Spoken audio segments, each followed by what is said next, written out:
C'est bon, hein? Hein? Sidi Bara Fall, mandataire candidate Madame Aminata Touré. Et la première chose que je peux vous dire, c'est que je sors d'ici dégoûté. La première raison, c'est que tout le travail qui a été fait dans la région de Saint-Louis n'a pas été pris en compte. Donc on peut dire que pour la candidate Mimi Touré, c'est 0 parrain dans la région de Saint-Louis, alors qu'on a effectué un travail colossal dans la région. La seule explication qu'ils ont eu à nous donner, après avoir sorti le fichier, les noms des parrains et tout, ils nous disent que nous avons omis de mettre le nom Saint-Louis à droite de la fiche. Donc on nous a comptabilisé 0 parrain au niveau de Saint-Louis. L'autre chose qu'on te dit et que vous ne pouvez vérifier nulle part, c'est qu'il y a 10 000 et quelques non inscrits au fichier électoral. Je pense que ça, ce n'est pas du sérieux. 10 000 électeurs non inscrits. Madame Aminata Touré a été ministre de la Justice, elle a été présidente d'institution, elle a été Premier ministre. Elle a dirigé 2 campagnes de parrainage. 10 000 et quelques non inscrits sur le fichier, ça, sincèrement, je reste sans parole. La troisième chose, c'est les doublons externes. On nous dit qu'on a eu 19 000 doublons externes, 19 000 et quelques.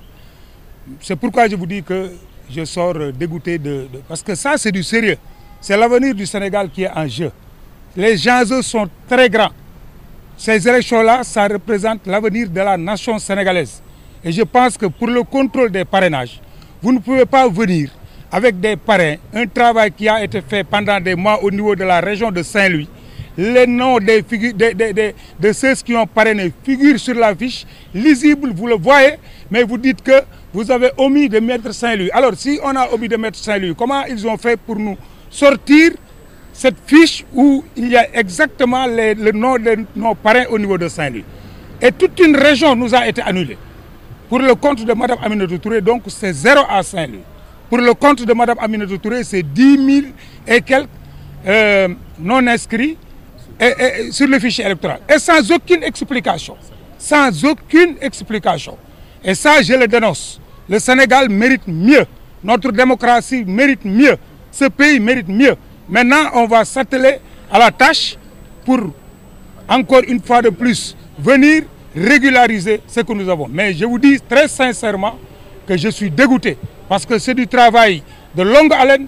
Des personnes se sont investies pendant des mois et des gens compétents, des gens roués à la tâche politique.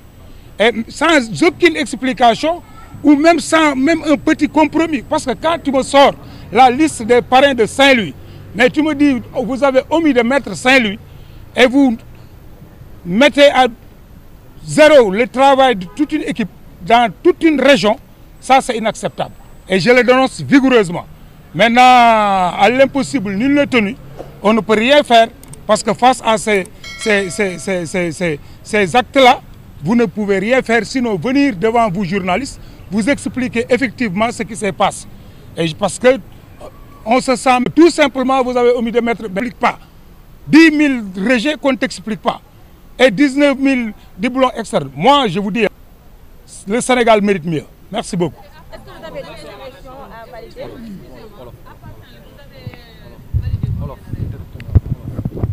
Je ne sais même pas. Je sais même pas. Ce qui est important, c'est que les régions, il y a à compléter. Et de ce que je vous dis là, nous avons fait le maximum. Sidi Bara Fall.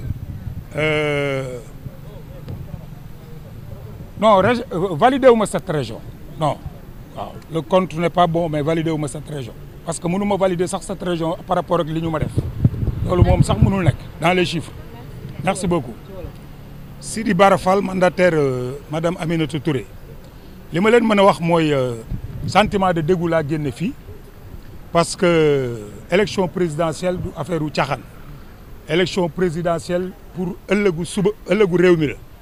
Élection présidentielle bu ñu ko dee def dañu war a fexe ba instruments yu ñuy utiliser yëpp mu nekk ay instruments yoo xamante ni dafay nekk à la hauteur de l'événement maanaam li mbir mi tollool ñu utiliser instruments yoo xamante ni dafay tolloog moom fii jëlee naa fi ñetti xibaar yoo xamante ni amuma ci benn bu ma comprendre bi ci njëkk nag mooy bu région de Saint-Louis région de Saint-Louis ñun ñu ngi ñu fa affiché 0 pourquoi parce que génne nañ fiche bi ngay gis nit ñi nga xamante ni parrainé nañ leen Aminata Touré à Saint-Louis ñu nekk des milliers mais ñu ni la non da ngeen a fàtte bind Saint-Louis à droite te bu ñu tapé ñoom Saint-Louis gis suñu ay parrain mais nee nañ ci fichier bi ñun Saint-Louis dañ ko fàtte bind mais nañ waxante li fi nekk élection yi du ay élection wu caaxaan liggéey dans toute une région de Saint-Louis ñun nasaxal ko parce que nee nañ la amuloo benn dafa am benn turu Saint-Louis boo fàtte te boo ñoom bu ñu bëggee génne Saint-Louis bi génne ko